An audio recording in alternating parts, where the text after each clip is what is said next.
अस्सलाम वालेकुम। Welcome to my channel Urdu Centre Voice. तमाम वीडियो अपडेट्स के लिए उर्दू सेंटर वॉइस को सब्सक्राइब करके बेल नोटिफिकेशन को ऑन कर दें। तो आइए सुनते हैं आज की वीडियो में एक पुरअसरार कहानी। खुशकिस्मती नाम की किसी चीज़ का वजूद नहीं, बस एक इत्तफ़ाक कभी कभी आदमी को कामयाबियों से हमकनार कर देता है। मुमकिन है आप इस बात से इत्तफ़ाक ना करें, लेकिन कम से कम जैक का नज़रिया यही है कि इस इत्तफ़ाक से अपनी तवानाइयों और सलाहियतों के मुताबिक फ़ायदा उठाना ही खुशकिस्मती है, वरना ये लफ्ज़ बेमायनी है। जैक एक टैक्सी ड्राइवर था। गुर्बत की चक्की में पिसते उम्र गुजरती जा रही थी, लेकिन वो मायूस ना था। उसे सिर्फ एक मौके की तलाश थी, एक ऐसा मौका जिससे फ़ायदा उठाकर वो गुर्बत के मनहूस साए से निकल जाता। इस इंतज़ार में शबो रोज़ गुजरते रहे। टैक्सी के पहिए मुतहरिक रहे, लेकिन वो इत्तफ़ाक ना जाने कहाँ सोया था। इसके बावजूद वो हर रोज़ यही उम्मीद लेकर घर से निकलता कि एक ना एक दिन वो इत्तफ़ाक ज़रूर पेश आएगा, और मुमकिन है आज का दिन वही दिन साबित हो। आर्नल्ड एक अमीर आदमी था, लेकिन जैक की टैक्सी उसे मुसलसल एक हफ्ते से एक मखसूस वक्त पर एक मखसूस जगह ले जाती थी। जैक चौंक पड़ा, कहीं वो यही इत्तफाक तो नहीं जिसका मुझे एक अरसे से इंतज़ार था। यकीनन कोई बात ज़रूर थी, वरना उसका दिल इतनी शिद्दत से ना धड़कता। पैराडाइज प्लास्टिक इंडस्ट्रीज़ के दफ्तर से आर्नल्ड एक दोपहर बाहर निकला और पैदल ही एक जानिब चल दिया। उस वक्त जैक की खाली टैक्सी कुछ फासले पर किसी सवारी के इंतज़ार में खड़ी थी। आर्नल्ड को अपनी टैक्सी की जानिब आते देखकर जैक चौंक पड़ा, लेकिन अगले ही लम्हे वो बाहर निकला और उसके लिए दरवाज़ा खोल दिया। वो पीछे की नशिस्त पर बैठ गया। क्राको हाउस, उसने कहा। जैक ने गाड़ी आगे बढ़ा दी। ट्रैफिक के हजूम से निकलकर जब वो एक वीरान सड़क पर पहुंचा तो उसने अक्स नुमाव देखा। ट्रैफिक के हजूम से निकलकर जब वो एक वीरान सड़क पर पहुंचा तो उसने अक्स नुमा में देखा आर्नल्ड इत्मीनान से बैठा सिगार पी रहा था। जैक आर्नल्ड को अच्छी तरह जानता था। उसकी बहन अगरचे उससे अलग रहती थी, लेकिन वो जानता था कि उसकी बहन पैग इसी दफ्तर में काम करती है जिसका मालिक आर्नल्ड था। आर्नल्ड के पास एक खूबसूरत अपनी गाड़ी मौजूद थी जिसमें वो रोज़ सुबह दफ्तर आता और फिर उसी में वापस घर जाता था। नवाही इलाके में उसकी एक शानदार कोठी थी जिसमें वो अपने बच्चों और हसीन बीवी के साथ रहता था। आखिर ये दोपहर के वक्त क्राको हाउस क्यों जाता है और इस मकसद के लिए टैक्सी इस्तेमाल करने में क्या मसलहत है? ये ख्याल जैक के जहन में 7वें दिन आया था। इन 7 दिनों में आर्नल्ड बड़ी बाकायदगी के साथ दोपहर के वक्त दफ्तर से निकलता, पैदल वहाँ तक पहुँचता जहाँ इत्तफाक से जैक की खाली टैक्सी मौजूद होती, और फिर वो उसे क्राको हाउस जाने का कहकर अगबी नशिस्त में धंस जाता था। जैक सोचता रहा, उलझता रहा, लेकिन ये उलझन बढ़ती ही रही, और फिर रफ्ता रफ्ता जैक ये महसूस करने लगा कि आर्नल्ड उससे खासा बेतकल्लुफ़ हो गया है और उनके दरमियान दोस्ती की गैर मर्रई लहरें दौड़ने लगी हैं। अगरचे वो खासे बेतकल्लुफ़ हो गए थे, लेकिन क्राको हाउस की इस इमारत में दोपहर के वक्त इतनी बाकायदगी से हाजिरी देने का मकसद जैक को मालूम ना हो सका, और ना ही आर्नल्ड ने कभी इस मौजू पर गुफ्तगू की थी। इस पुरअसरार मामले पर गौर करते करते जैक अब इस नतीजे पर पहुंच चुका था कि वो सबकी निगाहों से बचकर उस इमारत में मुकीम किसी लड़की से मिलने जाता है।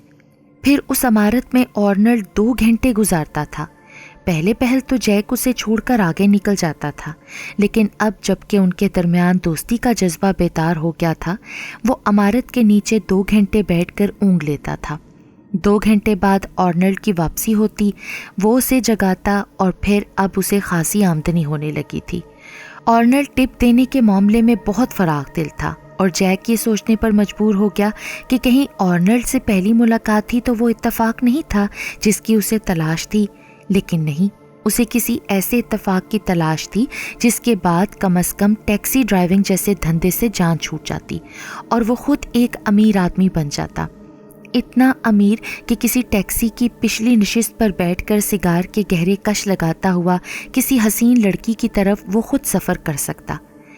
जैक सुबह घर से निकलते वक्त ये तहैया कर चुका था कि आर्नल्ड से क्राको हाउस जाने की वजह ज़रूर दरियाफ्त करेगा, दोपहर तक वो शहर भर में इधर से उधर सवारियां उतारता चढ़ाता रहा। फिर मुकर्ररा वक्त पर उस जगह जा पहुंचा जहां से आर्नल्ड को लेकर क्रॉको हाउस की तरफ जाना था। इंतज़ार भी कितनी बुरी चीज़ है, उसने तल्ख अंदाज में सोचा। अगरचे आर्नल्ड के इंतज़ार में उसे चंद मिनट ही गुजरे थे, लेकिन यूं महसूस होता था जैसे कई सदियां बीत गई हों, और आर्नल्ड आने का नाम ही नहीं ले रहा था। उसने बेचैनी से कलाई की घड़ी पर वक्त देखा। खिलाफे मामूल आर्नल्ड को आने में 5 मिनट देर हो गई थी। पहले तो कभी ऐसा नहीं हुआ था, उसने सोचा, और फिर तरह तरह के अंदेशे जहन में आने लगे।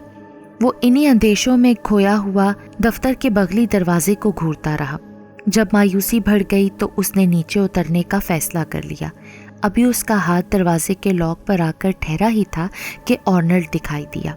वो धीरे धीरे कदम उठाता बगली दरवाजे की सड़क पर आया और फिर किसी गहरी सोच में डूबा टैक्सी के करीब पहुंचा। जैक दरवाज़ा खोले मुंतज़िर था। जब वो बैठ गया तो दरवाज़ा बंद करके स्टीयरिंग संभाल लिया। फिर शीशे में कनखियों से देखा। वो इंतहाई परेशान दिखाई दे रहा था, उलझा हुआ था, सिगार मुंह में दबाई यूं गुमसुम बैठा था जैसे जैक की गाड़ी में बैठते ही रूह और जिस्म का ताल्लुक ख़त्म हो गया हो।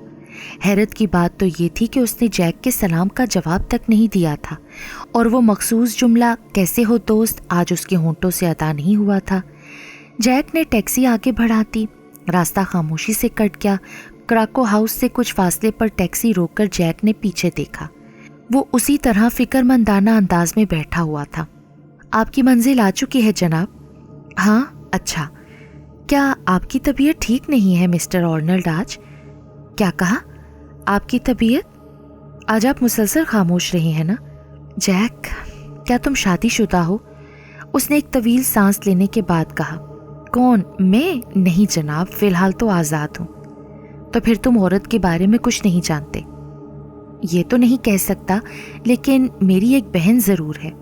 क्या वो शादीशुदा है? नहीं। तुम दोनों एक साथ रहते हो क्या? जैक सोच रहा था कि आखिर इस उलझी हुई गुफ्तगू का क्या मतलब है। इससे पेशतर उनके दरमियान कभी ज़ातियात पर बहस नहीं हुई थी। वो आम किस्म की बातें किया करते थे। यही वजह थी कि जैक उससे ये भी न पूछ सका कि आखिर वो हर दोपहर को क्रॉको हाउस क्या करने आता है और यहाँ आमदोरफ्त के लिए अपनी कार क्यों इस्तेमाल नहीं करता। तुमने मेरी बात का जवाब नहीं दिया जैक। ओह जी नहीं, हम दोनों के पास अपना एक अलग अलग फ्लैट मौजूद है। गोया तुम उसके तकाज़ों से महफूज हो। आर्नल्ड ये कहकर खामोश हो गया। जैक ने सोचा कि आखिर वो टैक्सी से उतरकर इमारत में क्यों नहीं जा रहा। वो उलझी हुई निगाहों से उसकी जानिब देखता रहा।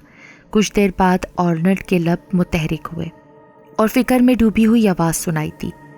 औरत बड़ी ही तकलीफ दे जिन्स है जैक, बड़ी ही तकलीफ दे। ये मर्द को कभी नहीं समझ सकती। मेरा ख्याल है आप ठीक कहते हैं। जैक को इन बातों का मकसद मालूम नहीं था, लिहाजा वो कंधे झटक कर बोला, ये हकीकत है जैक। अब एमा ही की मिसाल सामने रखो। ओह, तुम तो उसको नहीं जानते। बहरहाल वो मेरी लेडी सेक्रेटरी है। मैंने उसकी हर खुशी पूरी की, लेकिन अब मेरी आखिरी ख्वाहिश वो पूरी नहीं कर रही।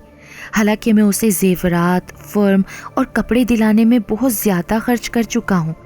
वो बहुत दिलकश लड़की है, लेकिन ये समझ नहीं सक रही कि अब मैं क्या महसूस कर रहा हूँ। क्या मतलब है आपका? क्या आपकी निगाहों में वो कशिश ख़त्म हो गई है?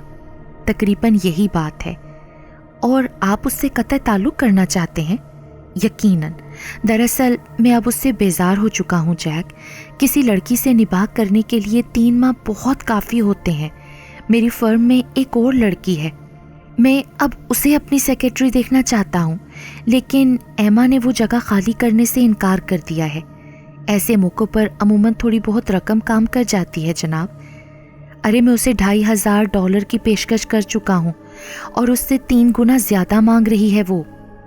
लानत हो जैक, ये एक बहुत बड़ी रकम है। मैं 2,500 से 1 सेंट भी ज़्यादा नहीं दे सकता उसे। आखिर नई लड़की के भी तो कुछ तकाजे होंगे ना, मुझे उस पर भी तो खर्चा करना होगा ना।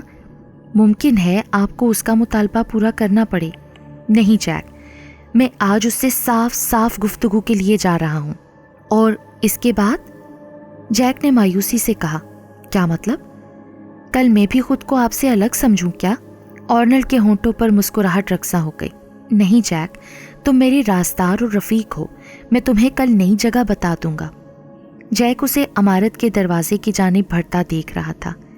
آج نیند اس کی آنکھوں سے کوسوں دور تھی۔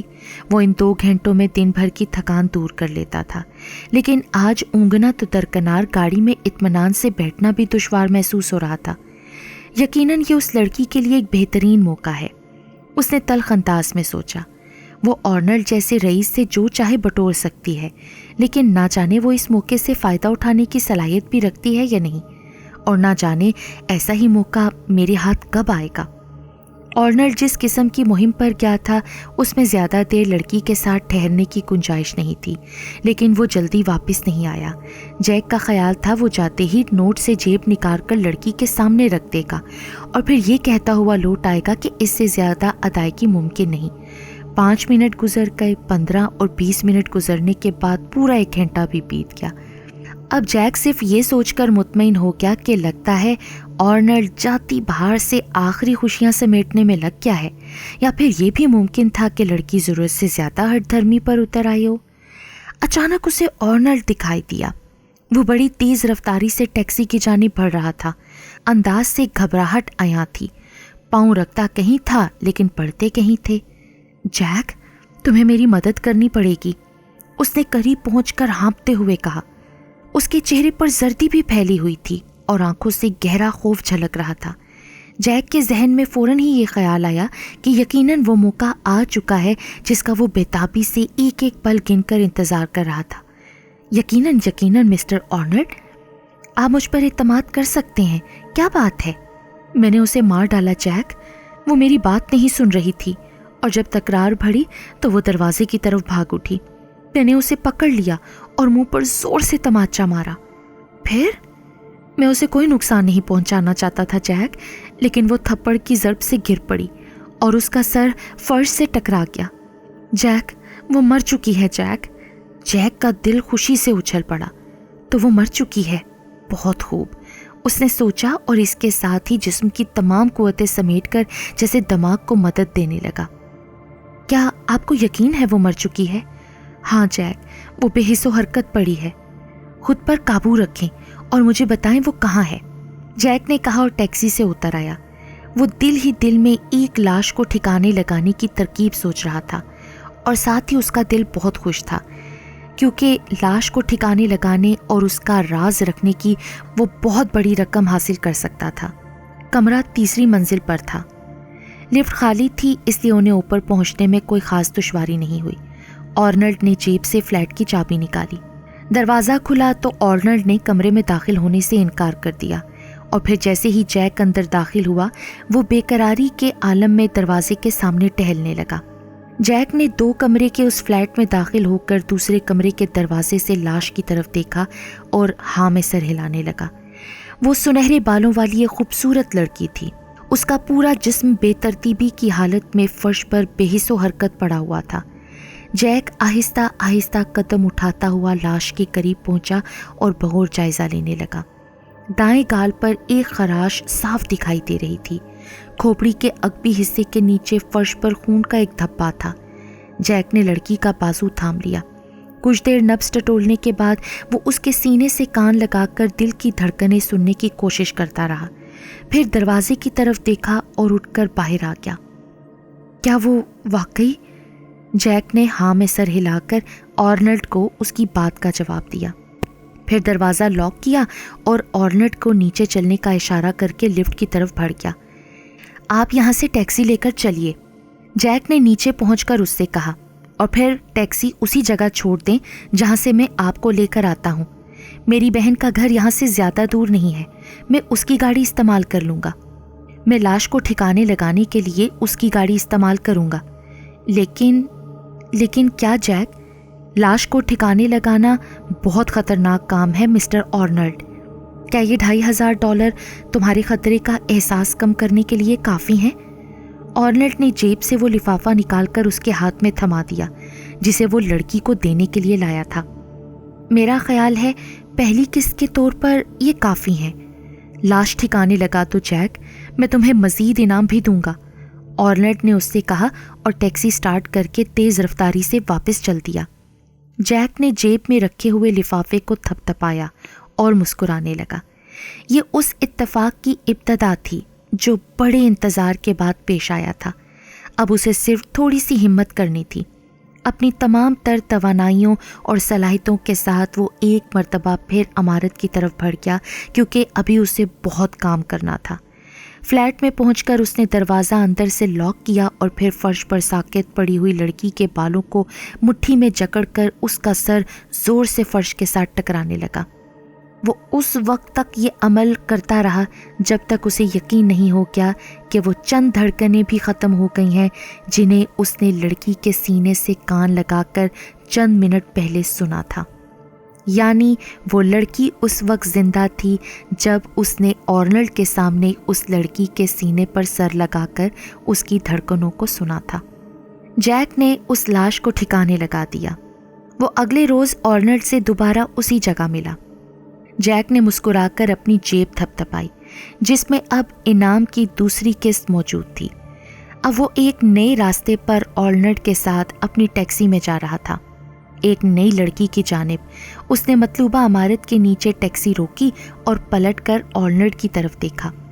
क्या यही इमारत है जहां रोज़ाना आपको लाना पड़ेगा मिस्टर आर्नल्ड? हाँ, कम से कम 2 माह तक जैक, क्योंकि ये लड़की इससे ज़्यादा नहीं चल सकती। जैक ने इस्बात में सर हिलाया क्योंकि उसके लिए 2 माह बहुत काफ़ी होंगे। इस दौरान में वो अपनी तवानाइयों और सलाहियतों के बलबूते पर खासी लंबी रकम आर्नल्ड से हासिल कर सकता था। मेरा ख्याल है आप उस लड़की का कमरा नंबर भी बता दें मिस्टर आर्नल्ड, एहतियाती तौर पर। कमरा नंबर 20 है जैक, आर्नल्ड ने कहा और टैक्सी से उतरकर इमारत की तरफ बढ़ गया। जैक का दिल उछलकर हलक में आ गया। कमरा नंबर 20? उसने दोहराया। तो क्या मेरी बहन पैक को लेडी टाइपस से तरक्की देकर आर्नल्ड ने अपनी लेडी सेक्रेटरी बना लिया है? जैक की खुशी एकदम से मादूम पड़ गई और उसके माथे से पसीने की बूंदें टपकने लगीं।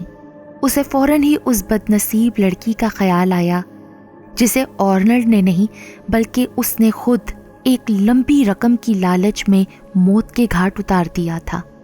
अब उसे इस गुनाह की सज़ा तो भुगतना थी।